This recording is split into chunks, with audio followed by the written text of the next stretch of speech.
ಗೌಡ್ರೆ ಗೌಡ್ರೆ, ಏನ್ ಶೆಂಟ್ ಹಾಕೊಂಡು ಹೊಸ ಬಟ್ಟೆ ಹಾಕೊಂಡು ಮೈ ಮೇಲೆ ಬಂಗಾರ ಹಾಕೊಂಡು ಎಲ್ಲೇ ಹೊಂಟಂಗದೆ? ಥೂ ನನ್ ಮಗನೇ, ಎಲ್ಲಾರು ಹೊಂಟ ಹೊತ್ನಲ್ಲಿ ಎಲ್ಲಿ ಹೋಗಿ ಅಂತ ಅಡ್ಡ ಬರ್ತೀಯಲ್ಲೋ ಅಮಾಸೆ ಕೊಡ್ತಾನೆ. ಇವಾಗ ಗಂಗೆ ಹತ್ರ ಹೋಗ್ತಾ ಇದ್ದೀನಿ. ಇಲ್ಲಿ ಯಾರು ಬರ್ದಂಗೆ ಕಾವಲ್ ಕಾಯಬೇಕು ಇಲ್ಲೇ. ಗೌಡ್ರೆ, ನಾನು ನಿಮ್ಮ ಶಿಷ್ಯ ಚೊಂಚ, ಯಾರು ಬರ್ದಂಗೆ ನಾನು ಕಾವಲ್ ಕಾಯ್ತೀನಿ ಗೌಡ್ರೆ. ಥೂ ನನ್ ಮಗನೇ, ಗೌಡ್ರೆ ಹೋಗ್ ಬನ್ನಿ ಗೌಡ್ರೆ.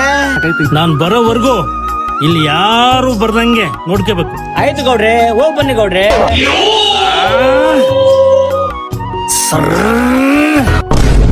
ಈಗಿರಿ ದಾಟಿ ನೀವು ಬರಬಾರ್ದು, ಈಗಿರಿ ದಾಟಿ ನಾನು ಬರಬಾರ್ದು. ಯಾಕಂದ್ರೆ ಗೌಡ್ರು ನನಗೆ ಆಗ್ರಹ ಮಾಡ್ಬಿಟ್ಟಿದ್ದಾರೆ.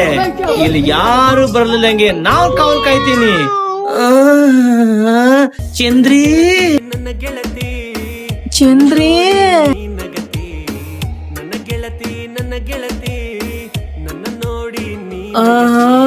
ಚಂದ್ರಿ, ಇಂಥ ಟೈಮಲ್ಲಿ ಬಂದ್ ಬಿಡ್ಬೇಕಾ? ಬಂದೆ ತಡಿ ಚಂದ್ರಿ. ಚಂದ್ರಿ, ಏನೋ ಸಂಚ ಒಬ್ಳೇ ಕೂತ್ಕೊಂಡು ಏನ್ ಮಾಡ್ತಿದ್ದೆ? ಹೋಗ್ ಬರ್ತೀನಿ ಅಂತ ಹೇಳಿದ್ರು, ಅದಕ್ಕೆ ಇಲ್ಲಿ ಸೌತೆಕಾಯಿ ಕಿಡ ಅಂತ ಕಾಯ್ಕೊಂಡ್ ಕೂತ್ಕೊಂಡಿದ್ದೆ. ಹಂಗಲ್ಲೇ ಚಂದ್ರಿ, ನನ್ನ ಮಾತ್ ಕೇಳಿದ್ರೆ ನಿನಗೊಂದು ಒಳ್ಳೆ ಕೆಲ್ಸ ಕೊಡಿಸ್ತಿದ್ನ. ಹಾಗೆ ನಮ್ ಗೌಡ್ರಿಗೆ ಹೇಳಿ ನಮ್ ಮನೆಯಲ್ಲಿ ಕಸ ಗುಡ್ಸೋದು, ಮುಸ್ರಿ ತಿಕ್ಕೋದು ಕೆಲ್ಸ ಕೊಡಿಸ್ತಿದ್ನ.